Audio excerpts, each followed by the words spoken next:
뭐 그런 상태에서 물이라도 먹다가 이제 사례가 들리면 입안에 있는 모든 균을 먹으면 물이 꼴까닥. 안녕하세요. 대한내조증학회 채널입니다. 안녕하세요. 저는 서울대병원 신경과의 김태정입니다. 오늘은 국내 신경중환자의 선구자, 아버지, 대부 그리고 저희 스승님이시기도 한 서울대병원 신경과의 고상배 교수님을 모시고 중환자에 대해서 얘기를 해보도록 하겠습니다. 교수님 간단하게 소개 한번 부탁드립니다. 네, 안녕하세요. 서울대병원 신경과 중환자의학과의 고상배라고 합니다. 우리 김태정 선생님이랑은 같이 근무하고 있는데 하루 종일 같이 있다가 여기 와서 또 저 유튜브를 찍게 되니까 감회가 새롭습니다. 신경계 중환자라고 하면 되게 어려운 주제이기도 하고 일반 뇌졸중 치료와는 조금 다른 부분이 있어서 약간 중환자 특집으로 저희가 이번에 프로그램을 좀 준비를 했고요. 중환자실로 간다라고 하면은 보통 생각하는 뭐 내과계 중환자실도 있고 외과계 중환자실도 있고 되게 다양할 것 같은데 신경계 중환자실, 다른 중환자실과는 어떤 차이점이 있고 또 어떤 곳인지 한번 설명 부탁드립니다.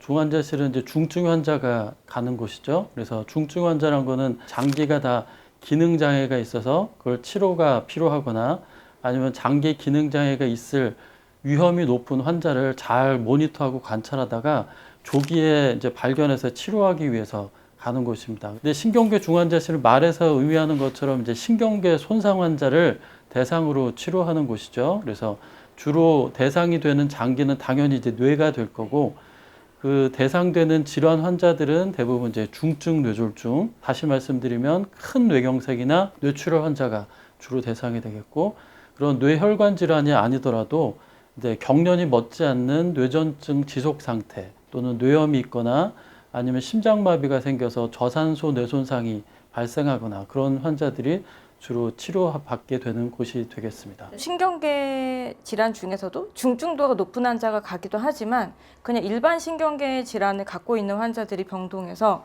또 중환자실을 가게 되는 경우도 종종 있는 것 같아요. 그럴 때는 어떤 환자들이 주로 가게 되는지 한번 말씀 부탁드립니다. 뇌 자체 문제가 있는 환자들이 아까 말씀드린 설명이 되겠고 일반 병동에서 일반 신경계 질환을 치료받고 있던 환자가 폐혈증이 생기거나 뭐 폐렴이 심해지거나 그래서 이제 호흡기를 걸어야 되는 그런 상황이 생기면 이제 내과계 중환자실에 전과에서 뭐 치료를 할 수도 있습니다. 그런데 일반 신경학적 상태에 따라서 내과계 중환자실에서 치료하는 치료 패러다임을 신경계 환자에 맞춰서 일부 변경을 해야 되거나 기존 신경학적 질환이 계속 진행되고 있기 때문에 신경학적 질환을 같이 치료하면서 내과계 그런 폐혈증 같은 치료를 병행해야 된다. 그럴 경우에는 보통 신경계 중환자실에서 한꺼번에 치료하는 경우들이 있습니다. 특히 뇌졸중 환자는 혈압의 목표를 조금 다르게 한다든지 아니면 뭐 자세라든지 투약하는 수액이라든지 이런 게 조금 차이가 있을 수 있기 때문에 신경계 어떤 질환으로 입원을 하고 있는 환자들은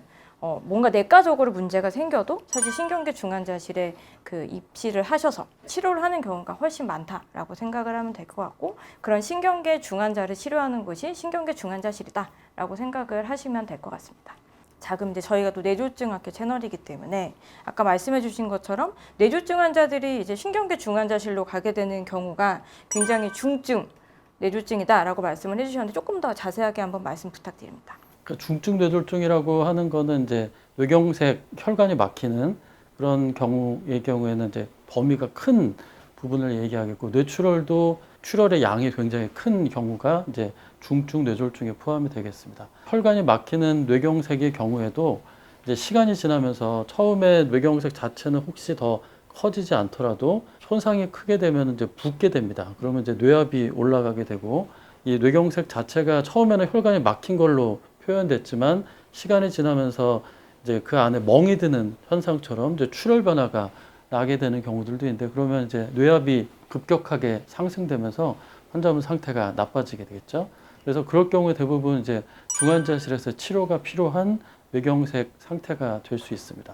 그러니까 뇌경색이나 뇌출혈 환자는 급성기에는 혈압이 막 오르락내리락 하는 게 굉장히 많고요. 뭔가 심장에 부담이 가기 때문에 네. 뭐 부정맥이 생기거나 그렇죠. 혈압이 막 떨어지거나 네. 이런 경우도 있고 숨을 잘 못 쉬는 경우도 그렇죠. 그래서 있을 뭐 수 혈압이 있어서. 너무 네. 높게 되면은 예후가 또 나쁘기 때문에 적절하게 항고혈압제를 써서 조절이 필요한 경우도 있고 또 말씀드린 것처럼 이제 혈압이 너무 낮아지면은 혈압을 올려서 치료하는 이제 승합제가 필요한 경우가 있습니다. 그렇게 혈압이 모니터가 계속 필요하다 보면은 중환자실에서는 그럴 경우는 이제 동맥에 직접 관을 넣어서 연속으로 이제 혈압을 모니터하게 됩니다. 그럴 경우는 이제 중환자실에서 치료가 필요한 환자가 되겠죠. 또 뇌졸중 환자가 가장 잘 생기는 내과적인 합병증이 하나 있잖아요, 교수님. 네. 폐렴. 폐렴이죠. 네. 예. 뇌졸중 환자는 특히 폐렴이 생기면 예후가 굉장히 나빠지는 것으로 네. 잘 알려져 있죠. 뇌졸중이 생기게 되면 병변이 크기에 따라 또 위치에 따라서 삼키는 기능들이 떨어지게 되거든요. 그래서 초기에는 대부분 이제 밥으로 식사하시는 게 어려운 환자들이 되게 많아서 아마 병원 가시면은 콧줄로 식사와 투약을 네. 하시는 경우들이 많게 됩니다. 그래도 그런 상태에서 무리하게 입으로 막 밥을 먹이다 보면은 뭐 폐렴이 생기는 거는 거의 대부분 이게 되겠고, 중증도 환자들은 대부분 이제 의식 저하가 있게 되면은 매일매일 뭐 하루 3번씩 양치도 못 하게 되기 그쵸. 때문에 네. 구강이 구강 굉장히 위생도 위상이 안 굉장히 좋죠. 중요하죠. 예. 냄새도 많이 나고 예. 뭐 그런 상태에서 물이라도 먹다가 이제 사례가 들리면 입안에 있는 모든 균을 먹으면 물이 그게 바로 뼈가닥, 폐로, 예, 폐로 넘어가기 넘어가게 때문에 되는. 그러면 바로 폐렴이 생깁니다. 그렇게 되면 중환자실로 내려가서 치료해야 되기 때문에 당연히 원래 병이 나빠지지 않더라도 예후가 훨씬 불량하게 되는 코스로 가게 되는 게 아주 명약관한 부분이죠. 네, 그래서 특히 뇌졸중 환자들은 초반에 입원을 하시게 되면은 이분이 입으로 식사를 하실 수 있는지 체크를 해서 그게 안 된다라고 하면은 이런 흡인성 폐렴을 미연에 방지하고자 이제 콧줄을 끼우고 식사를 하는 경우도 있는데, 간혹 이 중증 뇌졸중 환자들은 뇌압이 올라가거나 하면 또 막 구토하면서 그렇죠. 그게 또 폐로도 넘어갈 수 있기 때문에 그럴 경우에는 또 중환자실에 오셔가지고 인공호흡기 치료를 해야 되는 경우도 종종 생기게 되겠습니다.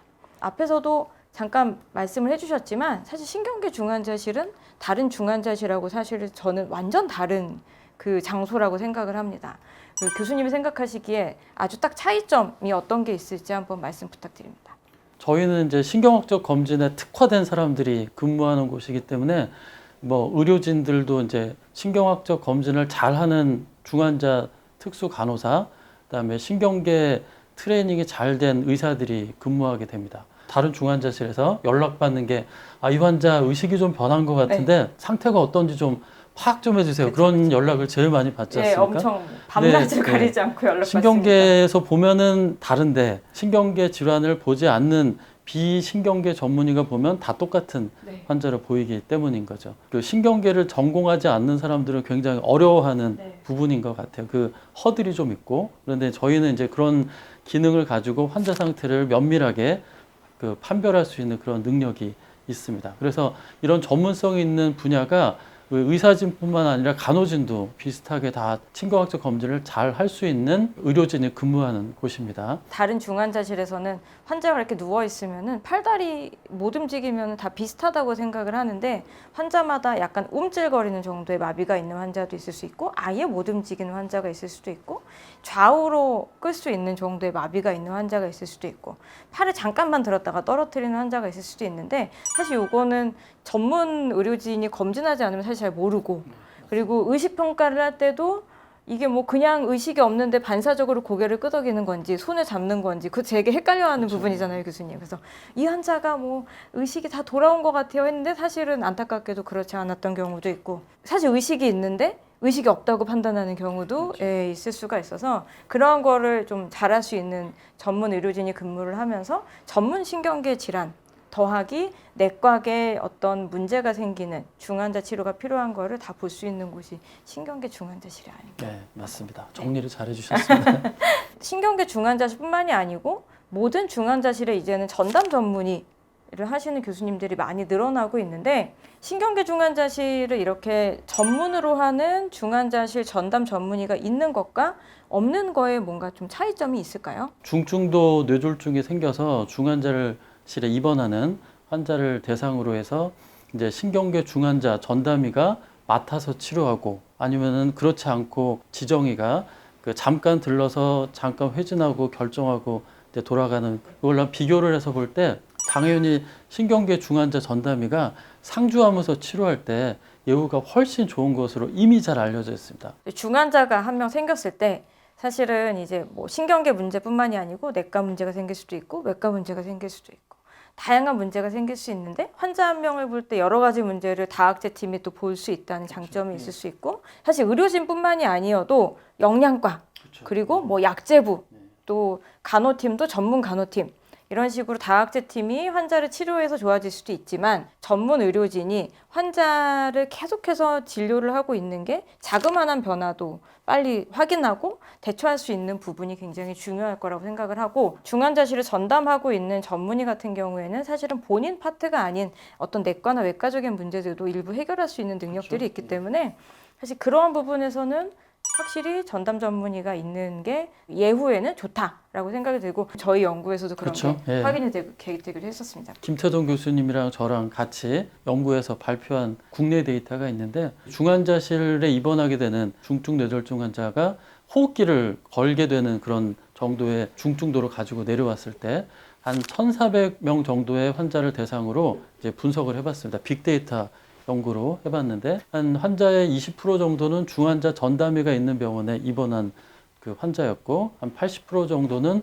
중환자 전담의가 없는 병원에 입원한 환자의 대상에 이제 예후를 봤어요. 그런데 병원 내에서 사망하는 확률이 중환자 전담의가 있는 병원에서 치료받는 환자는 18%. 근데 중환자 전담의가 없는 병원에 입원하는 환자들은 26.8% 이렇게 차이가 났고 3개월째 저희가 이제 예후를 사망률로도 보지 않습니까?